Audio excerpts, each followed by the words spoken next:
नमस्कार. सुवर्ण भारतमध्ये आपल्या सगळ्यांचं स्वागत. मी रश्मी हिवरे. आजच्या काही ठळक व विशेष घडामोडी. सिंदेवाही हदरलं. रत्नापूर गावात उमा नदीमध्ये तरुणाचा पाण्यात बुडून मृत्यू. सिंदेवाही चंद्रपूर जिल्ह्यातील सिंदेवाही तालुक्यातील रत्नापूर गावामध्ये काल दुपारी घडलेल्या एका भीषण घटनेनं संपूर्ण परिसर शोकसागरामध्ये बुडालाय. 4 मित्र आनंदात पोहण्यासाठी गेले आणि क्षणातच दुर्दैवी घटनेत एकाचा जीव गेला.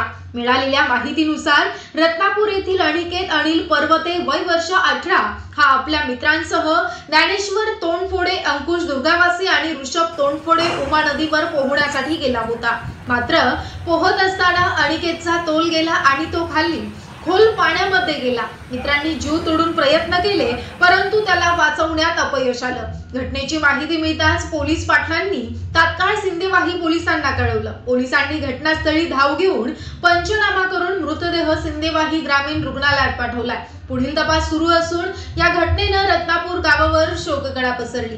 गावातील नागरिकांनी या घटनेबद्दल तीव्र दुःख व्यक्त केलं असून तरुण अनिकेतच्या अकाली निधनानं परिसरामध्ये हळहळ व्यक्त होत आहे.